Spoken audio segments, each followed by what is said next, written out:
দেখা যায় ওই যে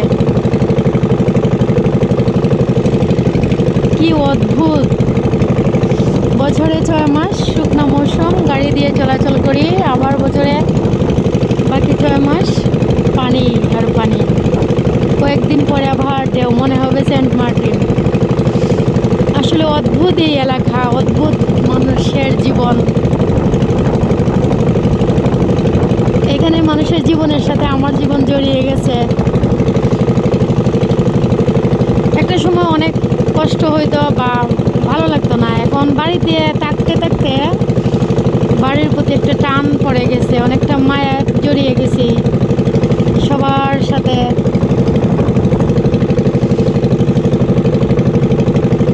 তো মাঝে মধ্যে অনেক দূরে যেতে হয় বিভিন্ন কাজে, নিজের কাজে, পরিবারের কাজে। ওই যে বলে না যে পাখি ঠিকই সারাদিন বেরিয়ে তার নীড়ের ঠিকানায় খুঁজে, আমরা মানুষও সারাদিন অনেক কাজে ব্যস্ত থাকি, এই কাজ সেই কাজ নিয়ে দৌড়াদৌড়ি করি, অথচ সন্ধ্যা হলেই কেন জানি মনে হয় টানে যে বাড়িতে চলে যাই। তাই তো বাড়িতে আসতে হয়।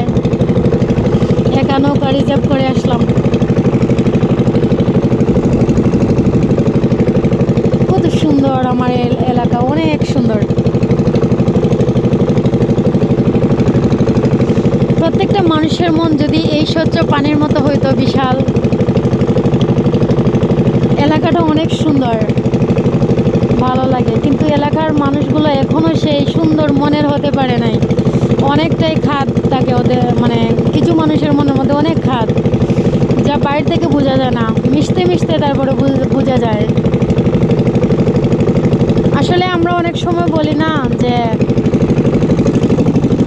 মানে অনেক সময় বলি যে শহরের লাইফটা অনেক যান্ত্রিক, অনেক ভালো লাগে না, বা মানে সবার সাথে মিশা যায় না, প্রত্যেকের নিজের কাজে ব্যস্ত থাকে, মানে কারো দিকে কারো তাকানোর সময় নেই আপন মানুষ ছাড়া। গ্রামটা বোধহয় অনেক ভালো, গ্রামের মানুষগুলো মিশুক, গ্রামের মানুষে আড্ডা দেয়, প্রয়োজনে পাশে থাকে। হ্যাঁ, সেটা সত্য, কিন্তু গ্রামের সব থেকে বেশি কষ্টদায়ক কথা হচ্ছে ওই যে গুজব ছড়ানো, যেটা মানে ভালো লাগে না। অমুকের বউ চলে যাচ্ছে, ওইদিকে যায়, কই যায় না যায়, অমুকের ছেলে কি করে, অমুকের মেয়ে কি করে, এই সেই, এগুলো আসলে শহরে হয় না বলতে গেলে, একদমই না। হ্যাঁ, হয়তো বা 100%-এর মাঝে 2% হয়। হ্যাঁ, প্রতিবেশী যারা আছে, পাশাপাশি ভাড়াটিয়া, ওরা হয়তো বা কানাঘুষা করে,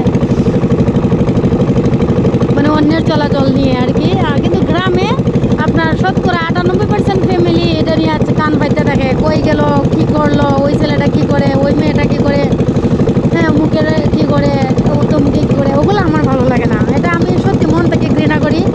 মাঝে মধ্যে প্রতিবাদ করি, সত্য নিয়ে বলার চেষ্টা করি, আবার মাঝে মধ্যে চুপ হয়ে থাকি। হ্যাঁ, যেটা দেখা যায় যে না, থাক না, বলো, মানে থাক, সহ্য করার মতো, ওইটা ওই জায়গাতেই রেখে দেয়। কিন্তু যখন দেখি না আর পারা যায় না, যেটা অতিরিক্ত হয়ে গেছে, যেটা মিথ্যা কিংবা যেটা মানে অপ্রয়োজনীয় কথাবার্তা, ওগুলোতে আমি কাউন্ট দিই।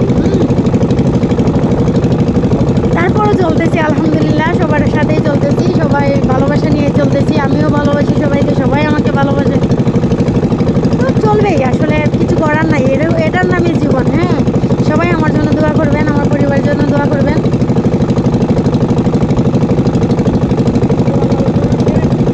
আবারও সবাইকে দেখিয়ে দিচ্ছি, ওই যে আমার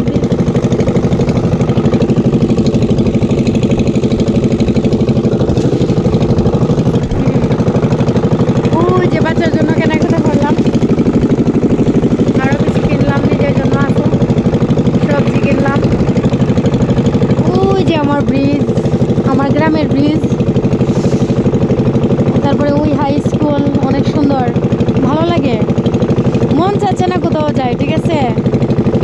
চাকরি হয়েছে, তারপরেও বাড়ি ছেড়ে যেতে মন চাচ্ছে না। ব্রাকে চাকরি হয়েছে ব্রাহ্মণবাড়িয়া পোস্টে, কিন্তু আমি যেতে চাচ্ছি না, কোনোভাবেই যেতে চাচ্ছি না। অনেক প্ল্যান করি, না চলে যাই, রেডি হই, সবাইকে বলে ফেলি, আবার যাই না। এই আর কি, এই একটা অবস্থার মধ্যে আছি বাবুটাকে নিয়ে। সবাই আমার জন্য দোয়া করবেন, দেখি বাড়িতে থেকে কিছু একটা করা যায় কি না। এরে ভাবতেছি বিনা পুঁজির ব্যবসা যেটা আছে, সংসার চালিয়ে, সংসার বাচ্চা সামলিয়ে